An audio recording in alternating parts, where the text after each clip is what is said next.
அனைவருக்கும் வணக்கம். இன்று நாம் பார்க்க இருக்கிற பகுதி இலக்கணத்தில் 7ஆம் வகுப்பு பருவம் 3ல் இயல் 3 பார்க்குறோம். ஆகுபெயரை பற்றி பார்த்துட்ருக்குறோம். ஆகுபெயர் ரொம்ப அவசியமான ஒரு பகுதி. டிஎன்பிசியில் அதிகமாக கேட்கக்கூடிய ஒரு பகுதி. போட்டித் தேர்வுக்காக படித்து கொண்டிருக்கின்ற அன்பு நெஞ்சங்கள் இந்த காணொளியை பார்த்து பயனடைங்க. இதுக்கு முன்னாடி நிறைய காணொளிகள் போட்டிருக்கிறோம், அதையும் போய் பாருங்கள். தொடர்ந்து இந்த சேனலில் இணைந்திருங்கள். அப்போ தான் அடுத்தடுத்த காணொளிகள் உங்களுக்கு வந்து சேரும். கீழே மறக்காமல் பெல் ஐக்கானை கிளிக் பண்ணி வச்சிங்க. வீடியோவை முழுமையாக பாருங்கள். ஆகுபெயர் ஏற்கனவே நம்ம பார்த்து படித்த பழக்கப்படுத்தப்பட்ட ஒரு பகுதி தான். இருந்தாலும் இதில் ஒரு விஷயங்கள் அப்படின்னு நம்ம தெரிஞ்சோம்னா அது மறக்காது. திரும்ப திரும்ப பார்த்துக்கிட்டே இருக்கணும். படித்தது ஒரு விதம் அப்படின்னா இந்த மாதிரி காணொளிகளை தொடர்ச்சியாக பார்த்துக்கிட்டே இருங்க. அப்போ தான் நினைவில் இருந்து நீங்காது. அடிப்படையான விஷயத்தில் இருக்கிற பகுதி தான் நம்ம மறந்துடுவோம். விடாமுயற்சியோடு, தீராத ஒரு பயிற்சியோடு, தன்னம்பிக்கையோடு முயற்சி செய்தால் கண்டிப்பாக அந்த வெற்றியை நம்ம அடைய முடியும். வாங்க நம்ம பாடப்பகுதிக்குள்ளே போகலாம். ஆகுபெயர் ஆகி வரக்கூடியது ஆகுபெயர்.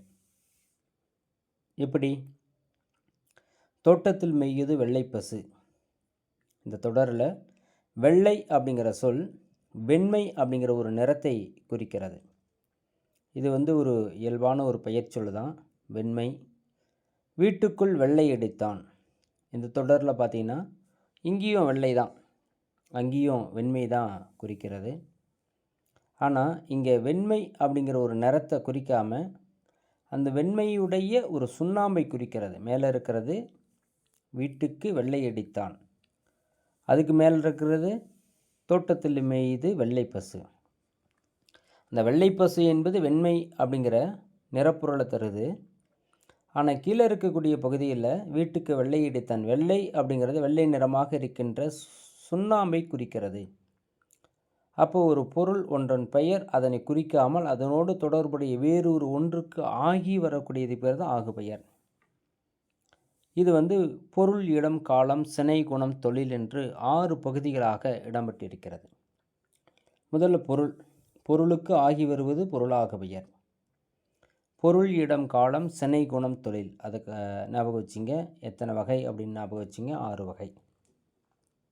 இப்போ மல்லிகை சூடினாள்.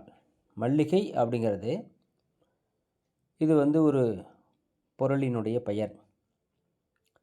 ஆனால் மல்லிகை அப்படிங்கிறது ஒரு உறுப்பாகிய மலரை தான் குறிக்கிறது. அந்த செடியில் இருக்கின்ற ஒரு உறுப்பு, அவ்வளோதான். உறுப்புனாவே சினை அப்படின்னு நம்ம சொல்லுவோம். அப்போ பொருளின் பெயர் அதன் சினையாகிய உறுப்புக்கு ஆகி வருகிறது. இப்போ அதில் வரக்கூடிய இலைகள் ஒன்று, கோம்பு ஒன்று, மொக்கு ஒன்று, பூ ஒன்று அப்படின்னு தனித்தனியாக ஒன்று ஒவ்வொரு உறுப்பு தான். ஆனால் மொத்தமாக என்ன சொல்கிறோம்? மல்லிகை சூடினாள் அப்படின்னு நம்ம சொல்கிறோம். அப்போ ஒரு பொருளின் பெயர் அதன் சினையாகிய உறுப்புக்கு ஆகி வந்திருக்கிறது, அதனால் இது பொருளாகுபெயர். இதில் முதலாகு பெயர் அப்படின்னு அழைப்பாங்க. இதனை முதலாகுபெயர் எனவும் கூறுவர். வினாக்கள் மாற்றி கூட கேட்கலாம். மல்லிகை சூடினாள், இதை அப்படியே சொல்லிவிட்டு இது என்ன ஆகுபெயர் அப்படின்னு கேட்கலாம். பொருளாகுபெயர். பொறுத்துக்கு வடிவிலும் கேட்கலாம். முதலாகுபெயர் என்று எதை அழைக்கிறாங்க? பொருளாகுபெயரை தான் சொல்கிறாங்க. அடுத்து இடவாகவை. இடத்தை குறித்து வரக்கூடிய சடுகுடு போட்டியில் தமிழ்நாடு வெற்றி பெற்ற, தமிழ்நாடு வெற்றி பெற்றது, அந்த இடத்தில் இருந்து வரக்கூடிய வீரர்கள் வெற்றி பெற்றார்கள், அந்த விளையாட்டு அணியை குறிக்கிறது. அப்போ தமிழ்நாட்டு அணியை தான் குறிக்கிறது. அப்போ தமிழ்நாடு என்பது ஒரு இடம், அந்த இடத்தை குறித்து வந்தது இடவாகுபெயர். அடுத்து காலவாகுபெயர். காலம். டிசம்பர் சூடினால். டிசம்பர் அப்படின்னா ஒரு மாதம், அந்த காலத்தில் இருக்கக்கூடிய காலப்பெயர்.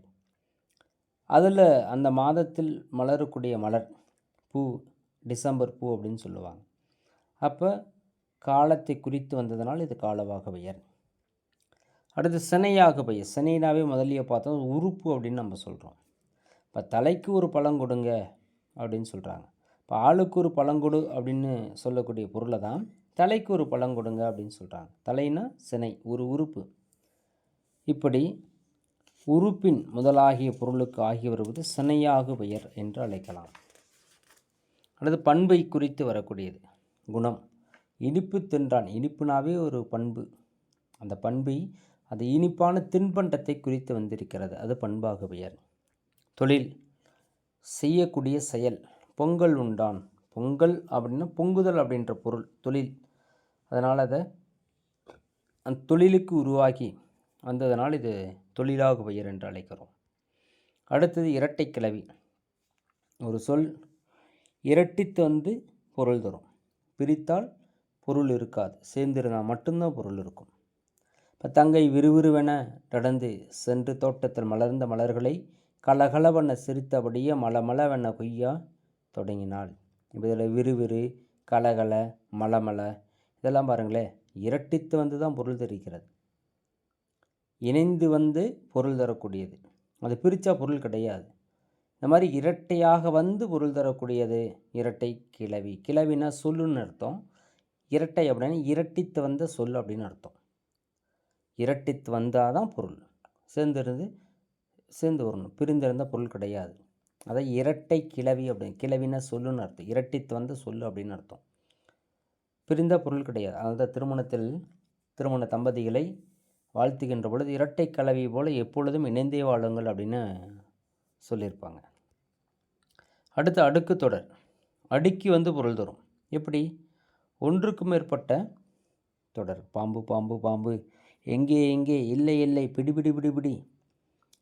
இதில் பிரித்தாலும் பொருள் இருக்குது, சேர்ந்திருந்தாலும் பொருள் இருக்குது. 2, 3, 4 முறை வரும். இது எந்த நிலைகளில் வரும் அதான் முக்கியம். அச்சம், விரைவு, சினம் இதன் அடிப்படையில் தோன்றும். இதுதான் நம்ம வினாக்கள் கேட்கக்கூடிய ஒரு பகுதி. கண்டிப்பாக இரட்டை கிளவி அடுக்கு தொடர் இல்லாமல் ஒரு சொல்லே கிடையாது, ஒரு வினாத்தாலே கிடையாது. வடிவங்கள் வந்து வேறு மாதிரி இருக்கலாம். நேரடியாக கூட கேட்கலாம், மறைமுகமாக கேட்கலாம். இதில் இப்படி பாருங்கள், அச்சம், விரைவு, சினம் போன்ற காரணங்களால் ஒரு சொல் ஒன்றுக்கு மேற்பட்ட நிலையில் அடுக்கி வரக்கூடியது அடுக்கு தொடர். கூற்று காரணங்கள் எப்படி கேட்கலாம், தெளிவாக பாருங்கள். பிரிந்தால் பொருள் இல்லை, சேர்ந்திருந்தால் மட்டும்தான் பொருள், அது இரட்டை கிளவி. பிரித்தாலும் பொருள் இருக்குது, சேர்ந்தாலும் பொருள் இருக்குது, அது பேர் அடுக்கு தொடர். அடுக்கி தொடர் தான். அப்போ அடுக்கி வரக்கூடிய அது தொடர், சொல்லு கிடையாது. அடுக்கி வரக்கூடிய தொடர், அதான் அடுக்கு தொடர். இரட்டை கிளவி, கிளவினா சொல், இரட்டித்து வந்த சொல். அடுத்து பாருங்கள், அடுக்கு தொடர் இரட்டை கிளவி ஒப்பீடு ஒன்று கொடுத்துருக்குறாங்க. இதில் வந்து பாருங்கள், அடுக்கு தொடரில் உள்ள சொற்களை தனித்தனியே பிரித்து பார்த்தால் அவற்றுக்கு பொருள் உண்டு. ஆனால் இரட்டை கிளவியில் பொருள் கிடையாது. மேலே சொன்ன மாதிரி தான் சொல்லியிருக்கிறாங்க. ஒரு சொல் 2 அல்லது 2 முதல் 4 முறை அடுக்கி வரக்கூடியது இரட்டை கிளவியில் 1 அல்லது 2 முறையை மட்டும்தான் வரும். அடுக்கு தொடரில் 1க்கு மேலே 4 வரைக்கும் வரும். இரட்டை கிளவியில் 2 முறை தான். அடுக்கு தொடரில் தனித்தனியே நிற்கும், இரட்டை கிளவி சேர்ந்து தான் நிற்கும். அடுக்கு தொடர் விரைவு, வெகுளி, உவகை, அச்சம், அவலம் இது போன்ற காரணங்களால் இடம்பெறும். ஆனால் இரட்டை கிளவி வினைக்கு அடைமொழியாகத்தான் இடம்பெறும். இதுதான் வந்து கூற்று காரணங்களில் கேட்கக்கூடிய ஒரு பகுதி. தெளிவாக பார்த்துங்க. பயிற்சியை பார்க்கலாம். சரியான விடை. பொருளின் பெயர் பொருளாக பெயர்.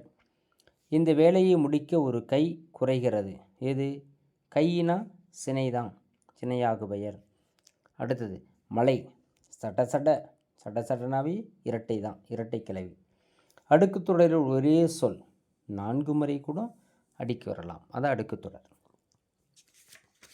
பின்னாடி பயிற்சியில் இருக்கிற ஒரு பகுதி என்ன இருக்குது?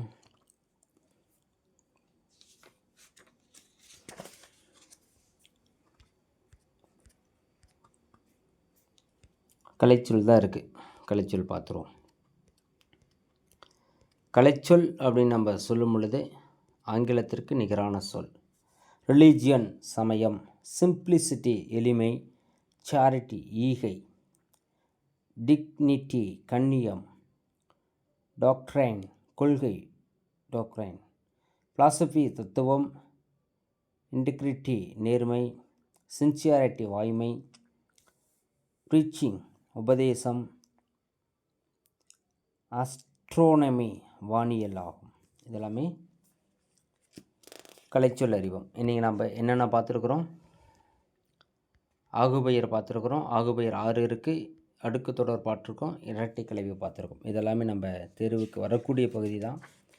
இனி 7ஆம் வகுப்பு இன்னையோட முடிஞ்சிருச்சு. அடுத்த காணொளிகளை 8ஆம் வகுப்பில் பார்க்க 8ஆம் வகுப்புலேருந்து பார்க்க ஆரம்பிச்சிடலாம். ஒவ்வொரு காணொளிகளும் ரொம்ப முக்கியமான பகுதி. லட்சியமாக இருந்தோம் அப்படின்னா நாளைக்கு கிடைக்கக்கூடிய லட்சியத்தை இழக்க வேண்டியதாக இருக்கும். இன்றைக்கி நம்ம லட்சியத்தோடு படித்தோம்னா நாளைக்கு மிகப்பெரிய ஒரு மாற்றத்தை நம்ம அடைய முடியும். அதனால் ஒரு சிறு சிறு பகுதி தான் அப்படின்னு நம்ம அதை விட்டுட்டு போகக்கூடாது. எல்லாமே முக்கியம் அப்படின்னு ஒவ்வொரு விஷயமும் ரொம்ப முக்கியம்தான். தொடர்ந்து இணைந்திருங்கள் இந்த கன்னித்தமிழ் பாடசாலையில். இந்த சேனல் உங்களுக்கு பிடிச்சிருக்கு அப்படின்னா சப்ஸ்கிரைப் செய்து வச்சுங்க. உங்கள் நண்பர்களுக்கும் எடுத்து சொல்லுங்கள். திரும்ப திரும்ப பார்த்துக்கிட்டே இருங்க, கேட்டுக்கிட்டே இருங்க. அப்போ தான் மனசில் இருந்து நீங்காது. தேர்வு வர வரை நம்ம நினைவில் வைத்திருக்க வேண்டிய ஒரு அற்புதமான பகுதிகள் இது எல்லாமே. நன்றி, வணக்கம்.